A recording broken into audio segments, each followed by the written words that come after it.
বিশ্ব নবীকে আল্লাহ ডাক দিয়েছেন ইয়াসিন, তহা, মুজাম্মিল, মুদ্দাসসির, আহমদ, মোহাম্মদ, আব্দুন বা আব্দুল্লাহ।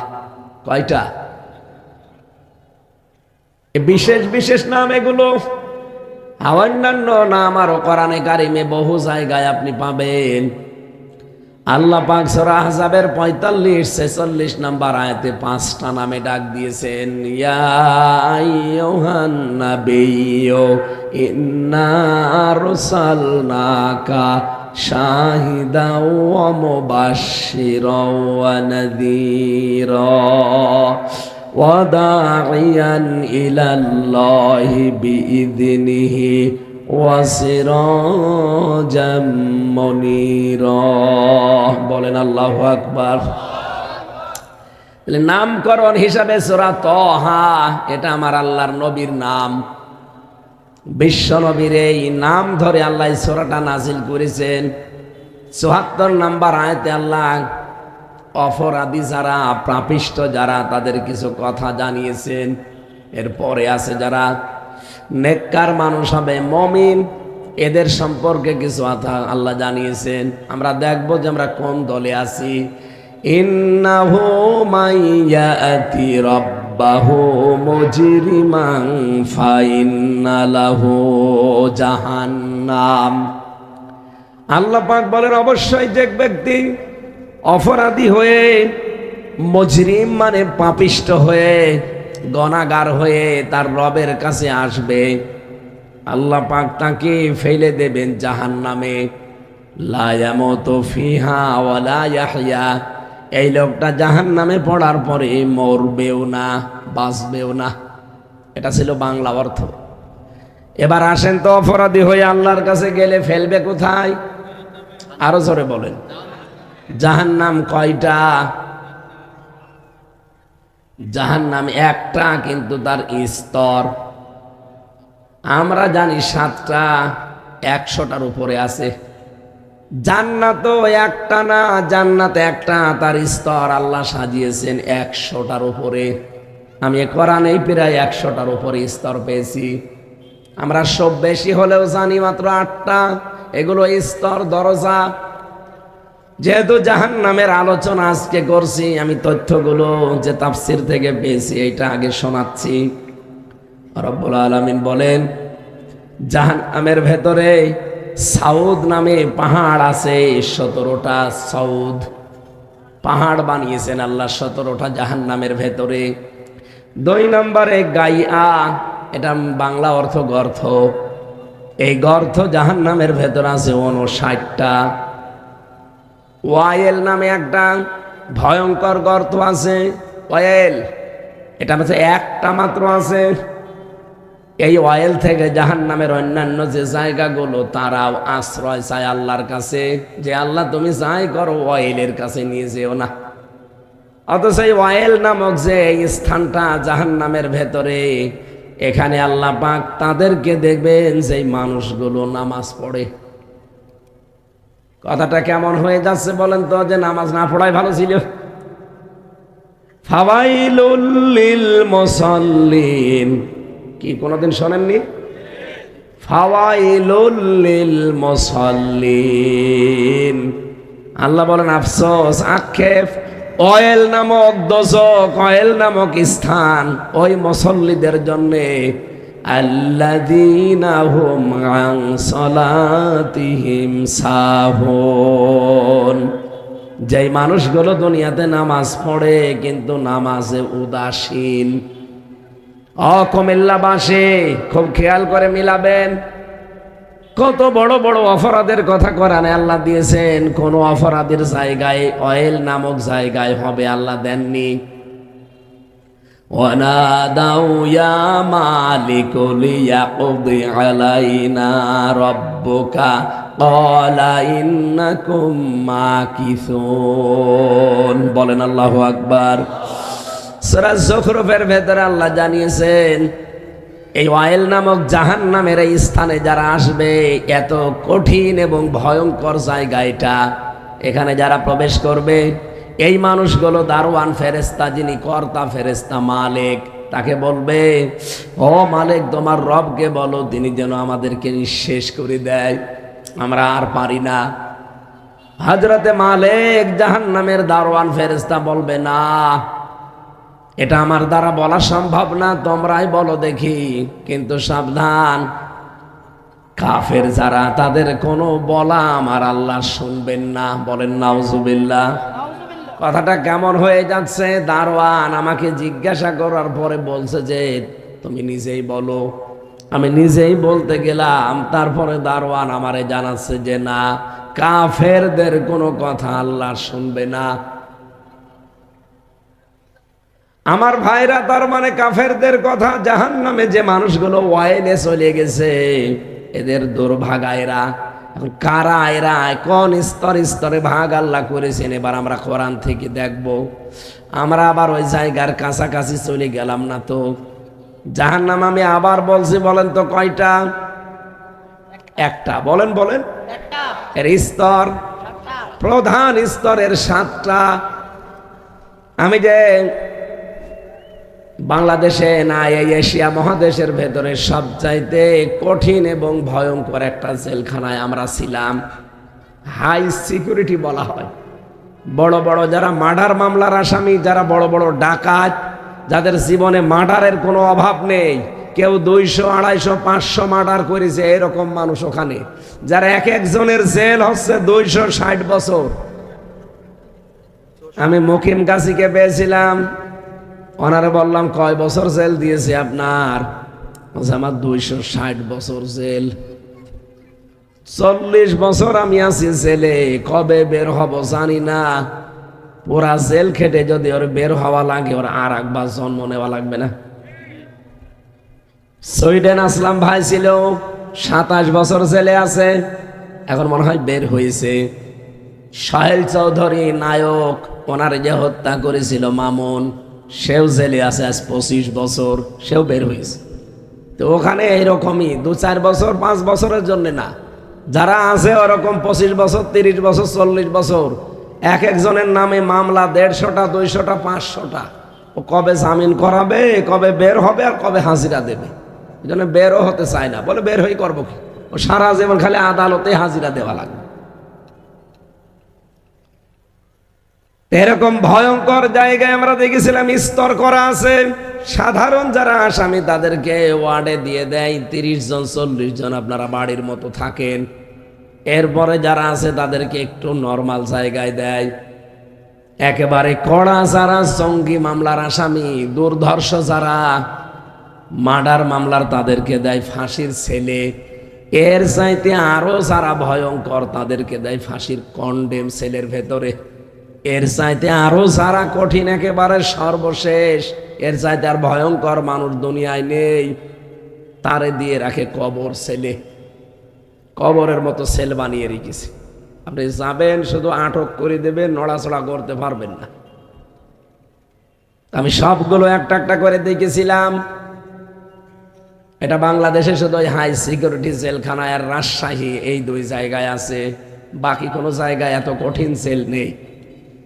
তো ওখানে জেলখানা তো একটা, কিন্তু তার স্তর দেখেন, একটা ফাঁসির কন্ডেম সেল, কবর সেল, এমনি সেল, এমনি জেল, এমনি ওয়ার্ড, এরকম 7-8টা পর্যায়ে মানুষকে রেখে দেয়।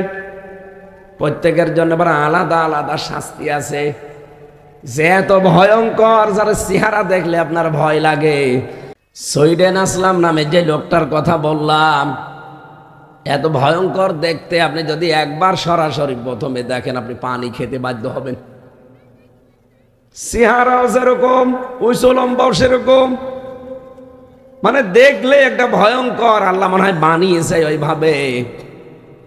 একদিন রাতে এসে আমার কাছে এসে বলছে, আমি ওই কন্ডেম সেলের ভেতরে। আমারে বলছো, হুজুর আপনার নাম আমির হামজা না? হ্যাঁ। আপনি কে? আমি তার কোনোদিন দেখিনি ওনারে, নাম শুনেছি। ওরা জেলখানা ওনার নামে কাঁদত। রাত 9টার সময়, এখন তো সাধারণ কোনো আসামি অন্তত খোলা থাকার কথা না, কারণ আসরের আজান দিলে সবাই লকআপ হয়ে যায়। তা আপনি কে? বলছে আমি একটা মাসলা জিজ্ঞাসা করতে এসেছি। আরে ভাই মাসলা জিজ্ঞাসা করবেন করে, কে আপনি? বলেন আমার বউ আমারে জিজ্ঞাসা করতে বলেছে। আরে আপনি মাসলা তো দেবো, অসুবিধা নেই, বলেন আপনি কি? যে সুইডেন আসলাম। ভাই ঠিক আছে বলেন, আরে যা ভাল লাগে বলেন। যেই বলেছে সুইডেন আসলাম, ডক্টর নামের সাথে চেহারার মিল আছে। আমি কতটুকু 5 ফুট 6 ইঞ্চি লম্বা, আমি মনে হয় ওনার সামনে দাঁড়ালে এ পর্যন্ত হবে, এত লম্বা আর চেহারা বিকট। ওয়াকাযালিকা জাআলনাকুম, সূরা ফুরকানের ভেতরে আছে। আল্লাহ বলেন আমি যুগে যুগে নবীদের শত্রু বানিয়েছি কিছু পাপিষ্ট মানুষকে, তাদের চেহারা দেখলেই বাচ্চারা পানি খায়। তা আমি ওই লোকটার চেহারা দেখে বুঝেছিলাম যে আল্লাহ এর নাম যা। এমনিতে তো পুরা জেলখানার লোকের ভয় পায় না, এই কারণে ভয়। উনি মাসলা জিজ্ঞাসা করবে যে ওনার বউ নামাজ পড়ে, উনি নামাজ পড়ে না। বলছে আমি তো নামাজ কালাম পড়ি না, ওসব বিশ্বাসও করি না। আমার বউটা আবার নামাজ কালাম পড়ে, যে নামাজের কিছু মাসলা মাসাইল আমার কাছে জিজ্ঞাসা করলো, বলে দিলাম। তো ওনাদেরকে একটা কন্ডেম সেলের ভেতরে 24 ঘন্টা তালা লাগিয়ে রাখে ব্লকে। এভাবে সিস্টেমগুলো সব ভাগ ভাগ করা আছে। অপরাধী যেরকম তারে রাখে ওই রকম। এক কথা বুঝতেছেন? আল্লাহ জাহান্নামটা বানিয়েছেন একটা জেলখানা। জাহান্নাম কি? আল্লাহ রাব্বুল আলামিন বলেন ওয়া ইন্না জাহান্নামা লা মাউইদুহুম আজমাইন, অবশ্যই জাহান্নাম তাদের জন্য নির্ধারিত একটা জায়গা। লাহা সাবাতু আবওয়াব, এটা সূরা হিজরের 44-45 নাম্বার আয়াতে আছে। লাহা সাবাতু আবওয়াব, এই জাহান্নামের দরজা আছে 7টা। সাবাত মানে 7, আবওয়াব বাবের বহুবচন, দরজার বহুবচন আবওয়াব। আল্লাহ বলেন এই জাহান্নামের দরজা 7টা। এই ভালো করে বোঝেন, আমি যে জেলখানার উদাহরণটা দিলাম, ওখানে কি সবাই একরকম থাকে? যে যে অপরাধ করে তারে ওই জায়গায় রাখে। কারে কবর ছেলে, কারো কন্ডেম ছেলে, কারো এমনি ছেলে, কারো ব্লকে, কারো ওয়ার্ডে, আবার কাউকে রাখে রান্নাঘরে। আলাদা আলাদা জায়গা আছে প্রত্যেকের জন্যে। আগে দেখে যে অপরাধের মাত্রা কতটুকু। যদি দেখে না এর জঙ্গি সেরকম দুর্ধর্ষ জঙ্গি, তখন তারে এমন জায়গায় রাখি টাইট করার জন্যে, খাবার দাবার ও সব দূর থেকে ঠেলে দেয়, ওর কাছেও কেউ যায় না। তাদের চুল দাড়ি গপ নকমক হয়ে যায় এরকম বড় বড়, কারণ ওর সাথে কেউ দেখাও করতে পারবে না, কথাও বলতে পারবে না। এত ভয়ঙ্কর জায়গা ওইগুলো।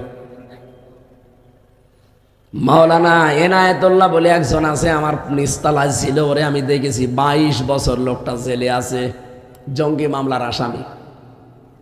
আমাদেরকে উনি মুসলমান মনে করে না, আমাদের পেছনে নামাজও পড়ে না।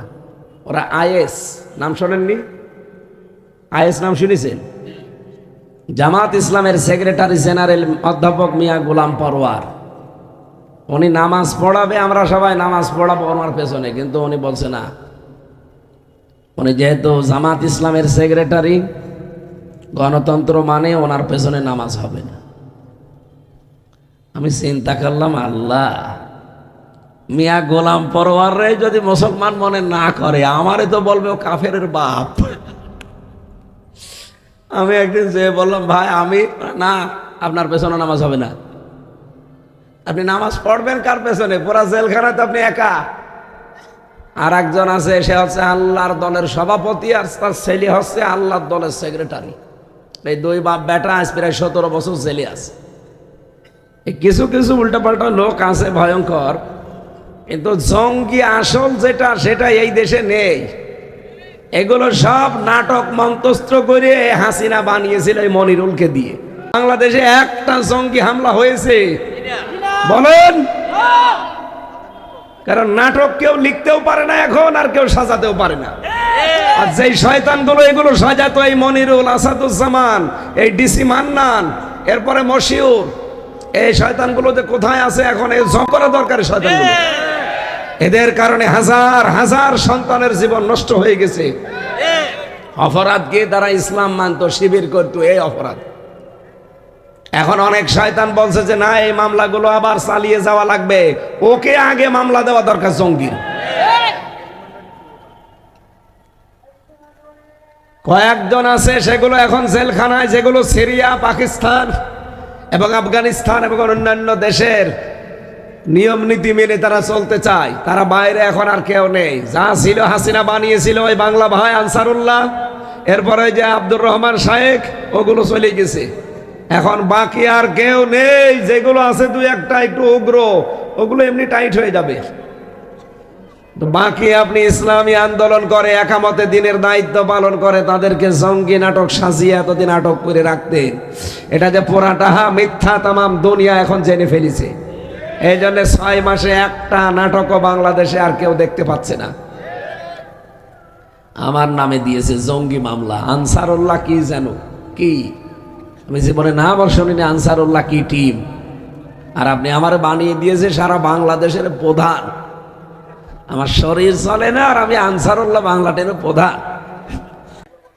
আমার মনে হয় এই জঙ্গি মামলা সাজিয়ে সাজিয়ে যারা বিদেশের কাছ থেকে কোটি কোটি টাকা খেয়েছে, ওরা নিজেরা রিমান্ডে আমারে বলেছে।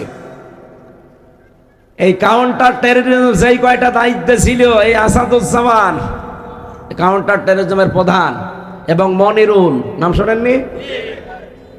এরপরে ডিসি মান্নান, এই চট্টগ্রামের একজন ছিল আতিকুর রহমান ভইয়া এডিসি, খুলনার একজন ছিল এই শেখ ইমরান, এটাও এডিসি। এরপরে জাহিদ, আমার এই কিছু কিছু নাম মনে আছে, কারণ এরা যা অত্যাচার করেছে আমি তো জীবনও বলবো না। এই মানুষগুলোকে যেন একটাও ছাড় দেওয়া না হয়। এদের কারণে হাজার হাজার মানুষের জীবন নষ্ট হয়েছে। সব জামাত ইসলামের শিবিরের আর বিএনপির যুবলীগ, যুব দলের আর ছাত্র দলের এই ভাই আমার সাথে ছিল, সব কিচ্ছু জানে না। যুব দলের ধরে নিয়ে এসে ওর পায়ে গুলি করে পাটা নষ্ট করে দিল। চোখে কালো কাপড় বেঁধে রাখছে 24 ঘন্টা। রাতের বেলা দেখতাম কি চিল্লানো, 2টা 2:30 বাজে, কি গো এত চিল্লাচ্ছে, পিটাচ্ছে, মন মতো পিটাচ্ছে 2-3 জন, চোখ তো বাঁধা। সারা রাত পিটিয়ে যদি ছেড়ে দিত তাও তো হয় যে আদা মারা হয়ে যাবে, তখন এমন একটা ইঞ্জেকশন দেবে আপনি নড়ে উঠবেন, তার মানে আপনি এখনো বেঁচে আছেন। স্বাভাবিক কিছু করে নিয়ে চোখটা আরো টাইট করে বেঁধে দেবে, পেছনে হাত বেঁধে দেবে, দিয়ে বলবে চল। কোথায়? মনে হবে ছেড়ে দিচ্ছে। গাড়িতে নিয়ে সারা রাত ঘোরাবে, কোথায় কোথায় নিয়ে যাবে। নিয়ে হঠাৎ করে খুলে দিয়ে বলবে যা তোরে ছেড়ে দিলাম। কোথায় ভাই, আমি কোথায়? বলবে গাজীপুরের জঙ্গল, অথবা ওই যে সে টাঙ্গাইল মধুপুরের জঙ্গল, যেটা হাজার হাজার বিঘা চারিদিকে, কোনো জায়গায় মানুষের একটা চিহ্ন পাবেন না। ওরা 3-4 জন, সব তো নাক মুখ বাঁধা, আর আপনি একা। হাত পেছনে হ্যান্ডকাপ খুলে চোখটা খুলে দেবে কালো কাপড়, দেখবেন আপনি জঙ্গলের ভেতরে। কি এখানে কি করব? বলে তোরে ছেড়ে দিলাম। যেই দৌড় দেবেন পেছন থেকে গুলি করে বলবে ক্রস ফায়ারে মরে গেছে। এইটা ছিল জঙ্গি নাটক বাংলাদেশে। আমার রিমান্ডে ওরা নিজেরা বলেছে, আমার এই কানে শোনা, যদি আমার মোবাইল থাকতো আমি টেপ করে রাখতাম, রেকর্ড করি। ওরা বলেছে আমরা ট্রেনিং নিয়েছি দাদাদের কাছে, আমেরিকার কাছে। আমরা এই ট্রেনিংগুলো নিয়ে বাংলাদেশে যারা ইসলাম নিয়ে বেশি মাতামাতি করে তাদেরকে শিকড় কেটে দিতে চায়। এই জন্য ওরা টার্গেট নিয়েছিল বেশিরভাগ যুবকদেরকে।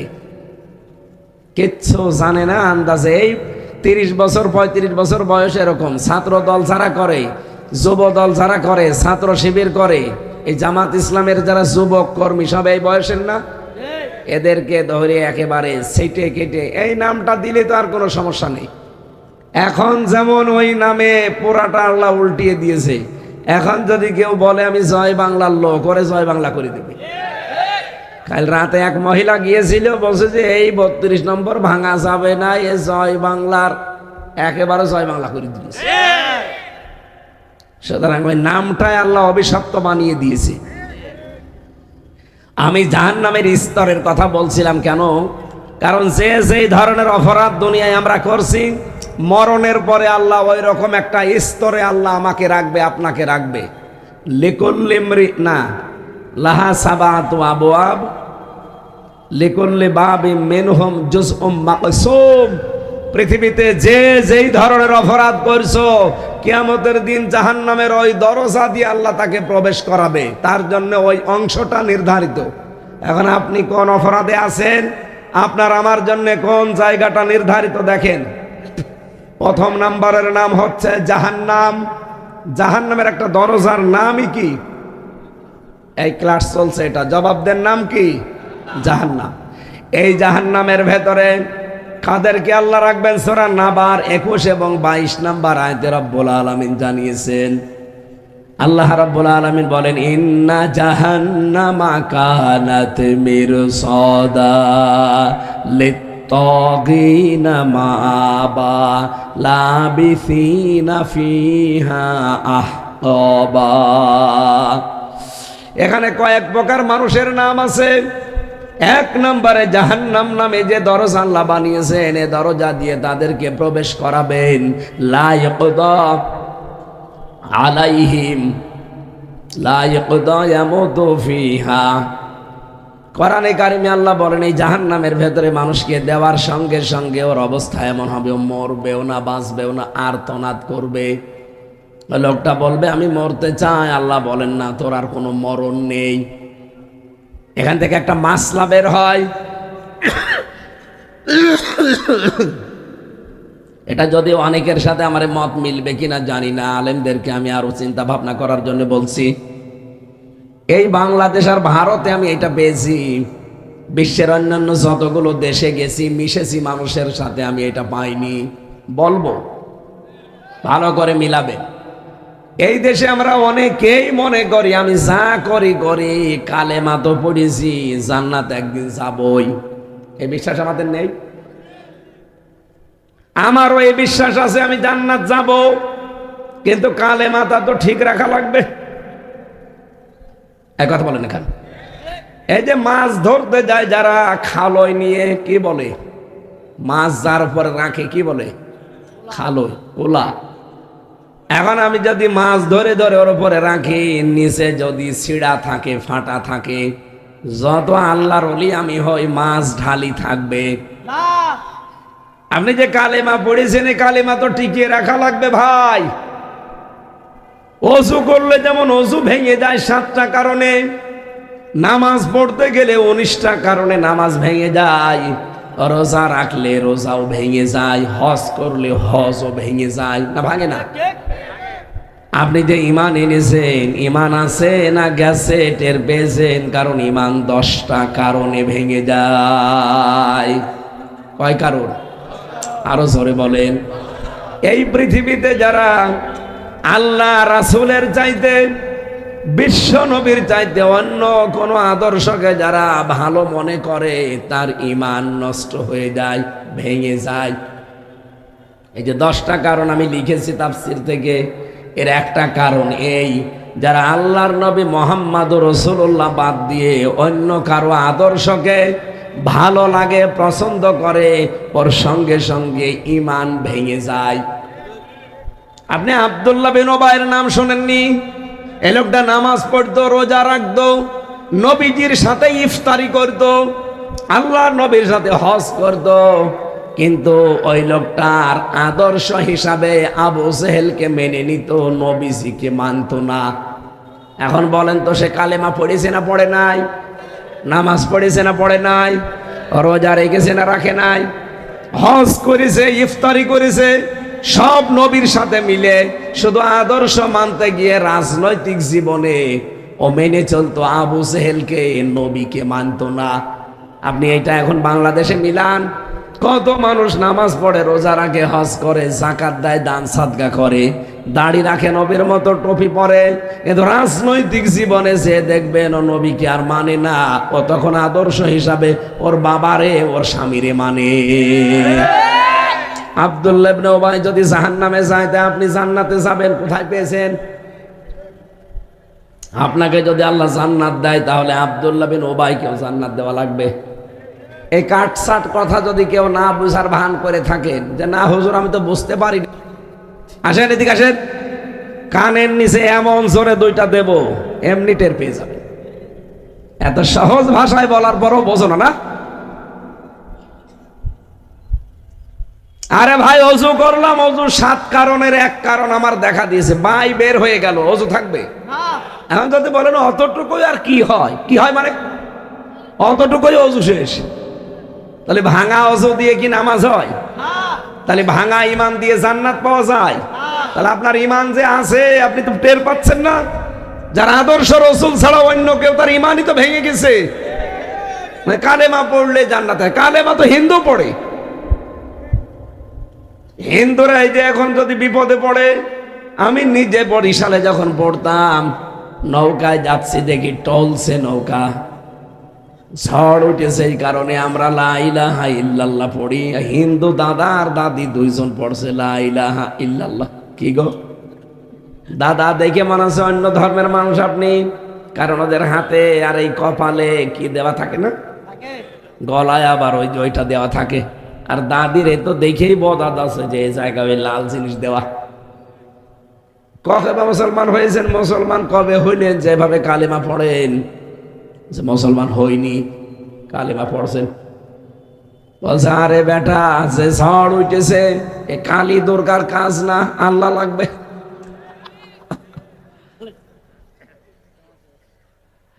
ঝড় উঠলে কালী দুর্গা দিয়ে হয় না, এখানে লাগবে কার?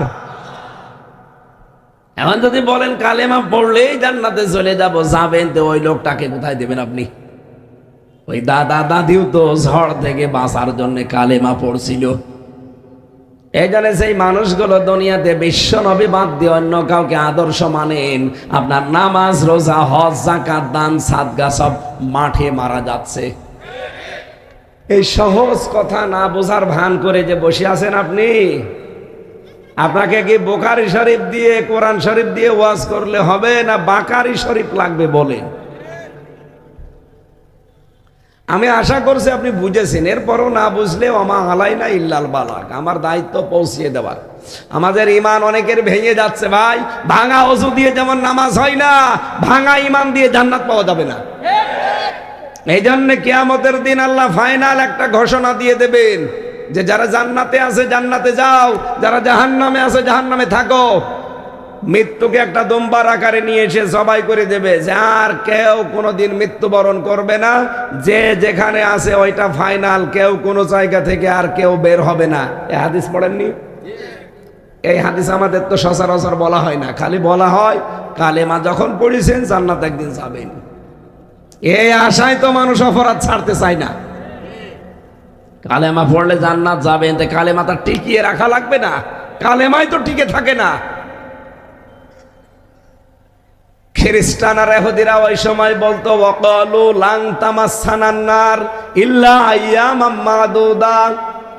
ওরা গ্যারান্টি দিয়ে বলতো লাং, কখনোই আল্লাহ আমাদের জাহান্নামে দেবে না, যদিও দেয় বেশি দিন রাখবে না, কয়েকদিন রেখে আবার বের করে দেবে। এই ধারণা এখন মুসলমানদের ভেতরে ঢুকেছে। কথা বলেন না কেন? এই জন্য জাহান্নাম হচ্ছে একটা ফাঁদ। আল্লাহ পাক বলেন এই ফাঁদে আমি জাহান্নাম নামে যে দরজা বানালাম, এখানে আটকিয়ে দেব তাদের। লিত্তাগিনা মাবা, যারা সীমা লঙ্ঘন করে এবং যারা অস্বীকার করে, সত্যের বিধান যারা সীমা লঙ্ঘন করে চলে যায়, আর যারা সত্যকে সত্য জানার পরে অস্বীকার করে, এই মানুষগুলোর জন্যে জাহান্নাম নামে একটা দরজা আল্লাহ বানিয়েছেন। 2 নম্বরে বেসিলাজা, সূরা মারেজের ভেতরে 15, 16, 17, 18 নাম্বার আয়াতে আছে কাল্লা ইন্নাহা লাযা নাযাআতাল লিশাওয়া তাদউ মান আদবারা ওয়া তাওয়াল্লা ওয়া জামাআ ফাআওয়া। এখানে 2টা গুণের কথা আল্লাহ দিয়েছেন। তাহলে জাহান্নাম নামে যে দরজা, এই দরজায় যাবে সীমা লঙ্ঘনকারী আর অস্বীকারী। কথা বোঝা গেছে? আপনি দেখেন তো আপনি সীমা লঙ্ঘন করেন কিনা। পর্দার ক্ষেত্রে আর সীমা লঙ্ঘন করা হয়। বহু মানুষ এখানে আছে, পর্দা যে একটা ফরজ বিধান ও কিছু মনেই করে না। কত ভাবি আছে বিভিন্ন জায়গায় বসে আছে, ও দেবরের সাথে মনে করে না পর্দা করা লাগবে না, এ আমার ছোট ভাই। কয়দিন পরে দেখা যাচ্ছে ওর সাথে আল্লাহর রাস্তায় চলে গেছে। কথা বলছে না কেন? ও যদি আপন ছোট ভাই হয়, জীবনে বোন কোনোদিন ভাইয়ের সাথে যেতে পারে? আপনি চলে যান কোন কারণে? সুতরাং দেবরের সাথে আর ভাসুরের সাথে দুলাভাইয়ের সাথে পর্দা করা লাগবে। এটা সীমালঙ্ঘন বাংলাদেশে হচ্ছে না? লাজার বর্ণনাটা সবচাইতে কঠিন বেশি। আল্লাহ বলেন লাজা নাজ্জাআতাল লিশাওয়া, এখানে ঢুকলে আগে চামড়া খুলে ফেলা হবে। পৃথিবীতে এমন ঘর পেয়েছেন যেখানে ঢুকলে চামড়া খুলে যায়? আমি পাইনি, আমি নখ খুলে যাই দেখেছি। ওরা রিমান্ডে আমার নিয়ে গিয়েছিল। এমন একটা জায়গা, শুধু ঢোকাবে, ঢুকলে এই নখগুলো এভাবে রাখবে, এমনি নখ খুলে চলে যাবে। পা রাখবে, পায়ের নখ খুলে চলে যাবে। ওদের ম্যাশিং ওইভাবে সেট করা আছে। শুধু এভাবে আপনাকে কিছু বলাও লাগবে না, বল ভাই হাত রাখ, আপনি এভাবে হাত রাখবেন। ওদের ম্যাশিং এই একেবারে ঠিক মাপ মতো দেওয়া আছে, পাগুলোর সাথে মাপ মতো সেট করা আছে। একটা চেয়ারে বসিয়ে দেয়, খালি এরকম একটা সুইচ লাগায়, 1 মিনিটে নাকি 120 বার ঘুরে। মানে মাথা মাথা চক্কর দিয়ে মনে হবে যে আমি 10 দুনিয়া দেখতে পাচ্ছি। তখন আবার টিটকারি মারে, তোরা বলিস না যে একজন মানুষকে 10 দুনিয়ার সমান জান্নাত দেওয়া হবে, তোদেরকে আমরা এখন জান্নাত দেখাবো। যে বসিয়ে দেয়। আমার সামনে বলছিল অফিসার সঞ্জয় দত্ত, বলছে দেলাওয়ার ছিল শিবিরের সভাপতি, ডক্টর শফিকুল ইসলাম মাসুদ ছিল, ওদেরকে নিয়ে এই চেয়ারে এভাবে বসিয়ে, চেয়ারটা একটু উঁচা, ওই চেয়ারে বসিয়ে মাটির নিচে ওইগুলো আমি নিজে দেখেছি, ওদেরকে এভাবে বসিয়ে দেয়, দিয়ে ফিতা দিয়ে আটকিয়ে দেয়, দিয়ে ওই মেশিনগুলো নিয়ে আসে। শুধু এভাবে ধরে রাখবে, কখন যে আপনার নখ খুলে চলে গেছে আপনি টেরও পাবেন না। পরে যে জ্বলা আরম্ভ হবে, রক্ত ফিনকি দিয়ে বের হবে, তখন দেখবেন ওরে বাবা বাবা বাবা। এরপরে আবার ওর উপরে লবণ দিয়ে দেবে। অত সহজ আমার এই শরীরের ওপরে এমন কোন টর্চার নেই ওই শয়তানরা করে না। সব করিস, একেবারে মাথার চুল থেকে শুরু করে পায়ের তালু পর্যন্ত। এমনি আমি অসুস্থ, জীবন আমার শেষ করে দিয়েছে। এতটুকুই না, আপনি বসে আছেন, মনে করবেন যে ভালোই তো লাগছে, হঠাৎ যে একটা সুইচ টিপে দেবে, বলেন তো 1 মিনিটে যদি 120 বার পাক দেয়, কত জোরে ঘোরা লাগে। এরপরে দেখবেন চোখ মুখ অন্ধকার লাগছে, তখন ওই টিটকারি দেবে সামনে বসে বসে যে জান্নাত দেখতে পাস। তোরা তো নিজেরাই বলিস দে 10 দুনিয়ার সমান জান্নাত আল্লাহ দেবে, দেখ কেমন জান্নাত দেখা যাচ্ছে। চোখ মুখ ঘোলা হয়ে সত্যিই তো মনে হবে যে আমি 10 দুনিয়া দেখতে পাচ্ছি। মাথার তার মার সব ঘুলিয়ে যায়। আল্লাহ বলেন এই লাজা এখানে দেওয়ার পরে আগে চামড়া সব খুশি চলে আসবে। কাদেরকে এই জাহান্নামের দরজা ডাকবে জানো? যারা সত্যকে সত্য জানার পরেও ওভারকাম করে চলে গেছে। আর বাংলাদেশে এই চরিত্রের মানুষ বেশি। চোখে আঙ্গুল দিয়ে দেখিয়ে দেওয়া হয় যে এটা সত্যের বিধান, এটা মিথ্যা, এরপরও মানতে চায় না। জামা 2 নম্বরে যারা অর্থ সম্পদ খালি জমা করে আর বারবার চিন্তা করে এগুলো কি করে সংরক্ষণ করে রাখা যায়। বাংলাদেশে আজ যারা চাঁদাবাজি করছে, আমি শুধু তাদের দোষ দেই না, দোষ হচ্ছে তাদের দলীয় যারা বড় বড় নেতা আছে তাদের। আরে ভাই, শুধু এই ছোটখাটো নেতার দোষ দেবেন কোন কারণে? এরা এই 15 বছরের জুলুম অত্যাচার নির্যাতন শিকার কম হয়নি।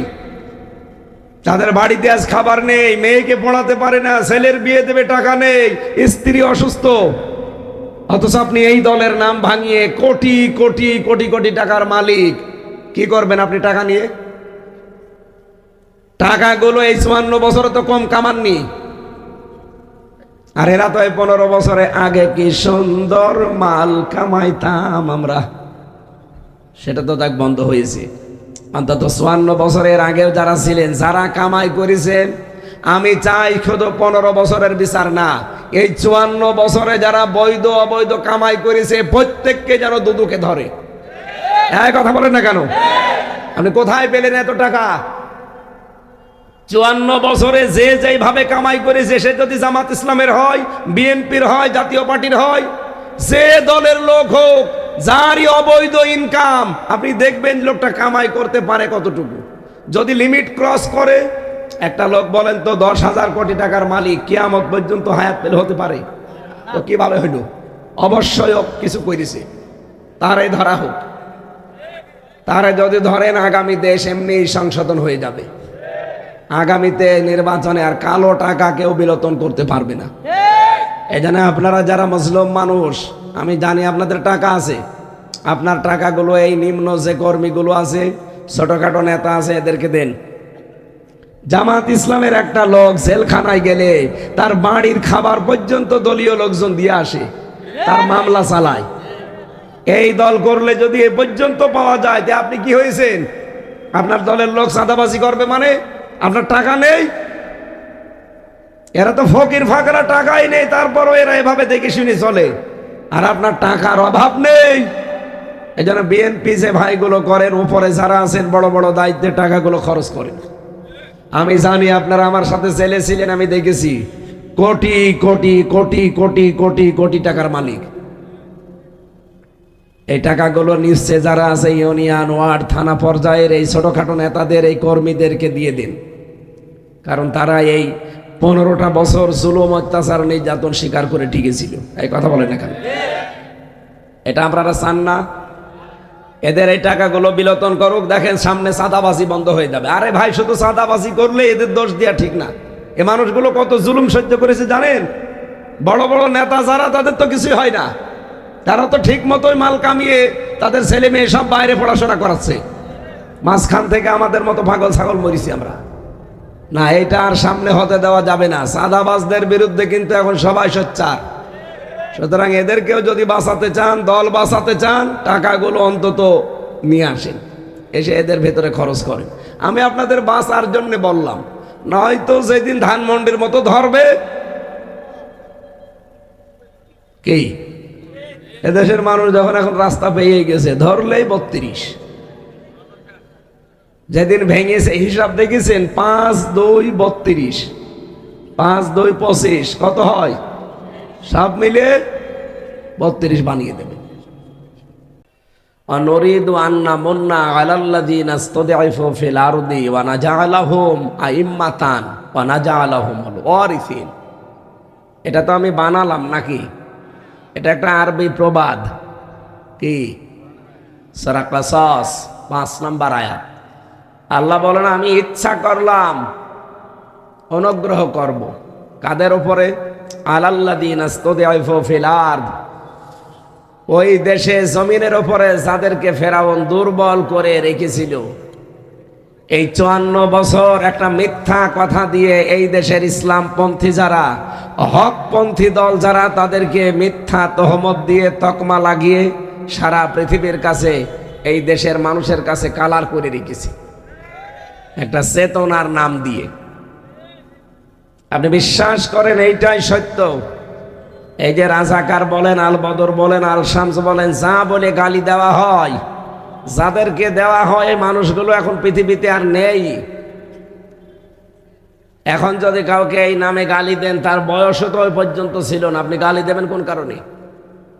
কথা বলেন না কেন? বাংলাদেশ জামাত ইসলামের সর্বোচ্চ পর্যায়ে এখন যিনি আছেন, মুক্তিযোদ্ধার সময় তার বয়স ছিল মাত্র 8 বছর। 8 বছরের সময় সে রাজাকার হবে না মুক্তিযোদ্ধা হবে না কি হবে বলেন? কিছুই হবে না।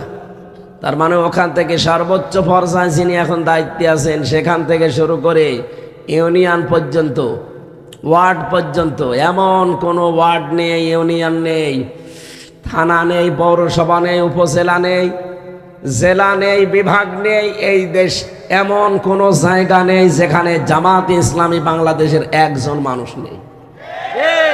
আমি সারা দেশে কম বেশি সব জায়গায় গিয়েছি। এটাই 54 বছরও ছিল, কিন্তু মাথা তুলতে পারতো না, কোনো তকমা লাগিয়ে দিয়েছিল। এখন বিশ্বের মানুষগুলো এই মিথ্যা কথা বুঝে ফেলেছে, কারণ এই মিথ্যা আমার দাদারা ছড়াতো, পাশের এই দাদা বাবুরা।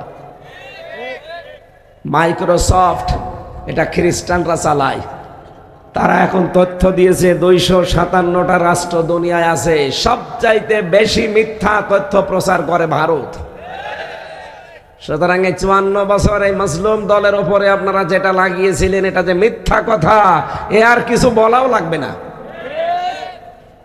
আমিরে জামাত ডক্টর শফিকুর রহমান হাফিজাহুল্লাহ, তাকে এক সাংবাদিক প্রশ্ন করছে, আপনারা 71 সালে ভূমিকা পালন করেননি কেন? আরে ভাই, আমরা 47-এর বিরোধী যেমন ছিলাম, 71-এরও বিরোধী ছিলাম, কারণ অন্যায় যেখানে আমাদের বিরোধিতা সেখানে। এইটার নাম যদি জামাত ইসলাম হয় তাহলে আমি তার সাথে আছি, আর অন্যায় যেখানে পক্ষ সেখানে এরকম যদি জামাত হয়, ও জামাতের সাথে আমরা নেই। এই কথা বলছেন না কেন?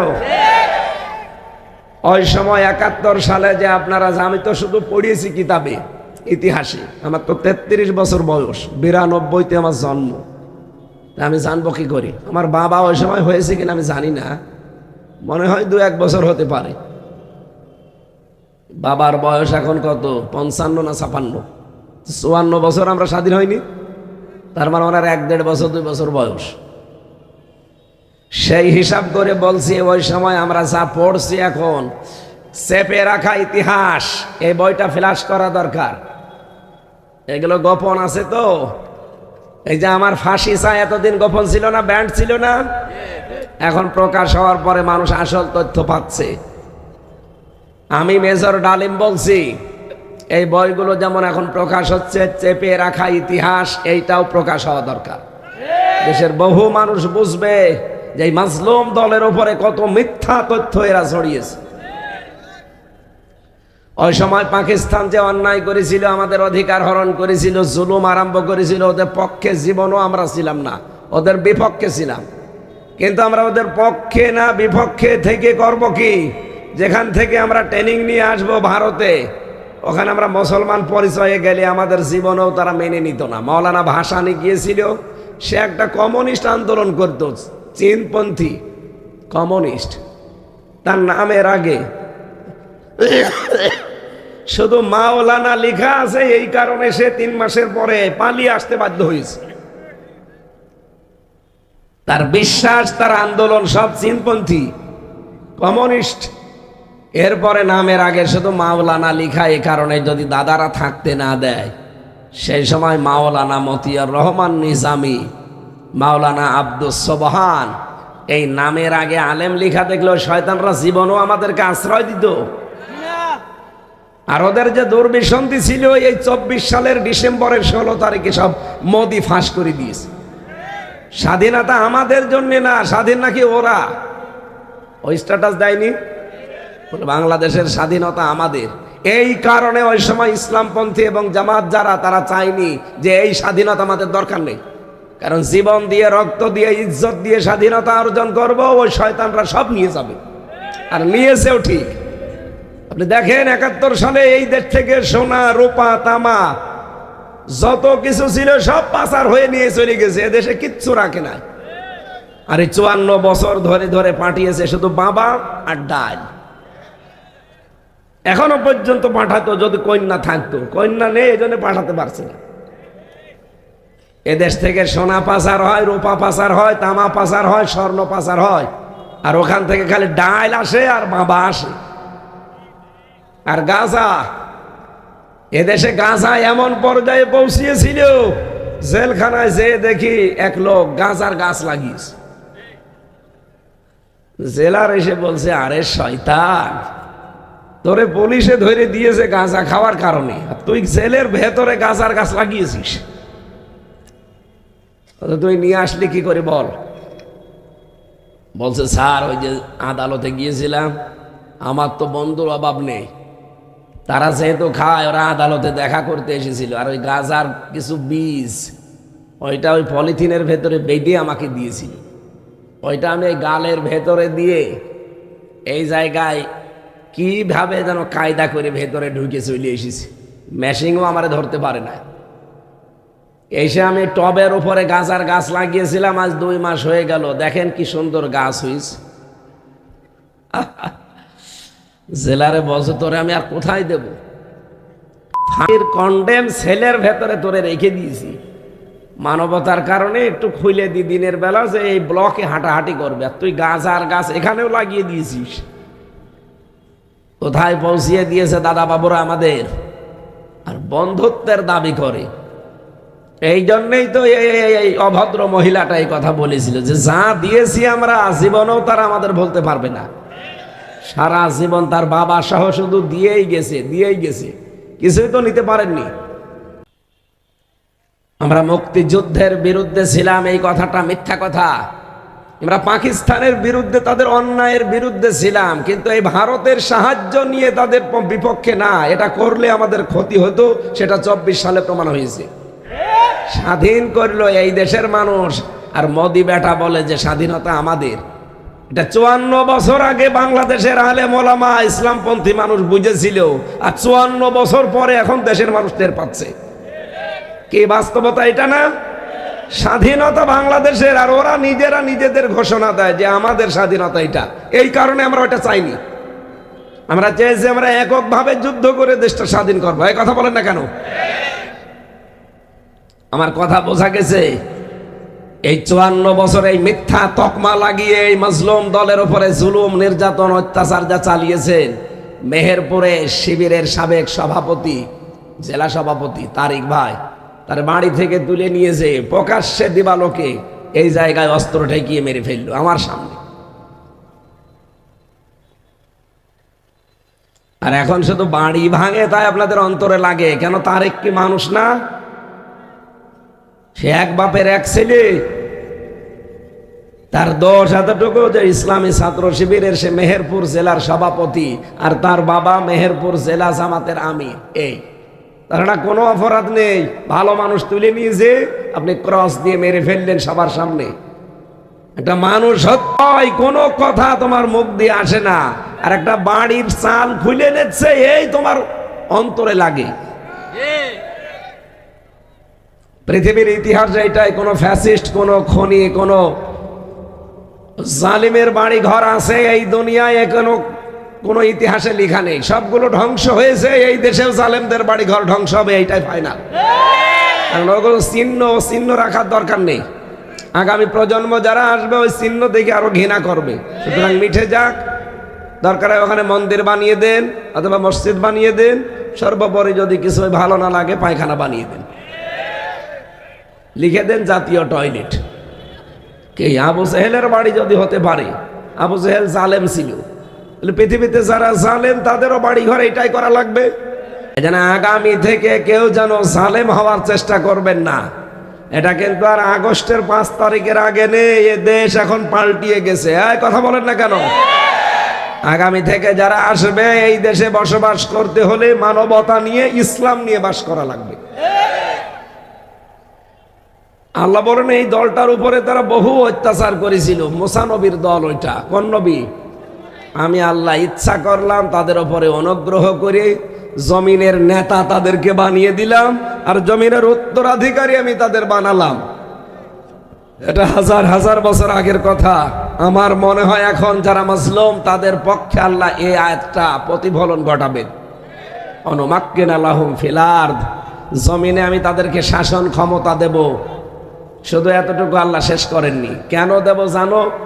অনুরিয়া ফিরাউনা ও হামানা ও জুনুদাহুমা মিনহুম মা কানু ইয়াহজারুন। আমি ফেরাউনকে, হামানকে আর তার সৈন্যবাহিনী দলের লোকদেরকে আমি দেখাতে চাই, তারা সবচেয়ে বেশি যাদের ভয় করতো সেই মুসা নবীর দলকে আমি জমিনের শাসন ক্ষমতা দিয়ে দিয়েছি। এই 54 বছরে ইসলামপন্থী যারা আছে দেশে, সব ইসলামপন্থীদেরকে বাতিলরা ভয় করে নাই, শুধু একটা দলকে ভয় করত। এটা কি মিথ্যা কথা? জবাব দেন না কোন কারণে এটা মিথ্যা কথা? 54 বছরে তো কত ইসলামী দল আছে, কাউকে কিছু মনেই করতো না বাতিলরা, শুধু কাঁপতো, ভয় পেত একটা দলকে, যারা এই দেশে আল্লাহর আইন কায়েম করতে চায় তাদেরকে। এই কথা বলেন না কেন? আল্লাহ বলেন আমি উল্টা করে এখন তাদেরকে ক্ষমতায় বসাবো, যেন ফেরাউন, নমরুদ, হামান তার বন্ধু বান্ধব যারা আছে তারা দেখে উস বিশ করে, ওরা তাই করবে সামনে ইনশাআল্লাহ। এখন আর আলেমদের দিকে কেউ যদি বাঁকা চোখে তাকায়, বুঝবেন ওইটা ওই জালেমদের দোষ। জালেমদের নামে, আলেমদের নামে এখনো পর্যন্ত অনেকে ধর্ম ব্যবসায়ী লাগিয়ে দিচ্ছে। ধর্ম ব্যবসায়ী আপনি, কারণ ধর্ম আলেমরা শুধু ওই ভোটের সময় চর্চা করে না, সারা জীবন চর্চা করে। আর আপনারা ধর্ম চর্চা করেন শুধু ভোটের সময়। সুতরাং ধর্ম ব্যবসায়ী এটা যে বলে তার ক্ষেত্রে খাটে, আলেমদের ক্ষেত্রে এটা খাটে। আলেমদের সম্মান দিয়েছেন সরাসরি আল্লাহ নিজে। ইরফাউল্লাহুল্লাযীনা আমানু মিনকুম ওয়াল্লাযীনা উতুল ইলমা দারাজাত। তোমাদের ভেতরে যারা ঈমান আনে আর যারা এলেম পায় তাদের মর্যাদা দিনের পর দিন আমার আল্লাহ বাড়াতেই থাকে। সুবহানাল্লাহ বলতে পারেন নাই? ইরফা এটা মোজারে, বর্তমান ভবিষ্যৎ, প্রেজেন্ট ফিউচার। এজন্য ঈমান আমাদের যাই হোক আছে, এলেমও আমরা যা অর্জন করেছি কম বেশি, আমাদেরই মর্যাদা এই বাংলাদেশে আল্লাহ বাড়াবে। দিন যত যাবে দেখবেন আলেমদের মর্যাদা আল্লাহ বাড়াতেই থাকবে। কিন্তু ফরিদউদ্দিন মাসুদের মতো আলেম না, ওটা তো আলেম নামে একটা জালেম। ভাই কথা বলে না কেন? তাফসিরে পড়েছি 10 প্রকার মানুষকে শয়তান নিজের অন্তরঙ্গ বন্ধু মনে করে। তার 8 নাম্বার প্রকারে ওই আলেম যে জালেম শাসকের তহমতি করে। এই কথা মনে করেন, যে জালেম শাসকের তোষামদি করে ওই আলেম শয়তানের অন্তরঙ্গ বন্ধু। এই 15.5 বছরে তাকান, এই ফরিদউদ্দিন মাসুদ নামে যেই লোকটা, এটা আলেম বললে ভুল হবে। যে লোকটা আল্লামা সাইদের মতো আলেমের ফাঁসাইতে পারে, কিসের আলেম ওইটা? আমার সাথে কওমি মাদ্রাসার 76 জন আলেম ছিল জেলখানায়। তারা বলতো এটা একটা টাটকা নির্ভেজাল তাগুত। ওটা তাগুত নিজে এবং তাগুতের সহযোগী। আমি এটা বানিয়ে বলছি। এখনো পর্যন্ত আপনি আলেমদের জিজ্ঞাসা করেন কওমি মাদ্রাসার, তারা এই কথাই বলবে। এক জায়গায় ছিল আমার সাথে 76 জন, সব কওমি মাদ্রাসার। আর একজনের নামে তারা খুব যন্ত্রণায় আছে। এই যে কওমি জননী নাম দিয়েছিল ওই জালেমাকে, বাইতুল মোকাররমের সাবেক খতিব। ওরে খতিব বলা জায়েজ নেই। কি কিসের খতিব? ওটা ক্ষতি একটা। জোর করে এসেছিল আবার ইমামতি নেওয়ার জন্য, পালিয়ে গেছে, লজ্জাও করে না। আবার বলছে আমি আবার ইমাম। জনগণ জুতা দিয়ে পিটিয়েছে। পরের দিন আবার স্ট্যাটাস দিয়েছে জনগণ জুতা মেরেছে কিন্তু আমার গায়ে লাগেনি। শয়তান। এজন্য আলেমদের সম্মান বাড়বেই, কিন্তু লোকটা যদি আলেম হয়। কথা বলেন না কেন? আমরা যারা এখানে আলেম বসে আছি, আমাদের জ্ঞানের ওপরে আমল থাকা লাগবে। এই পৃথিবীতে সবচাইতে জ্ঞানের ওপরে কাজ করেছে, আমল করেছে নবীরা। এজন্য নবীদের সম্মান সবার উপরে না? কথা বলেন না কেন? না, আমরাও চেষ্টা করব আমাদের জ্ঞান যতটুকু আল্লাহ দিয়েছেন জ্ঞানের ওপরে যেন আমরা চলতে পারি, আমল করতে পারি। আল্লাহ তৌফিক দিন, বলেন আমিন।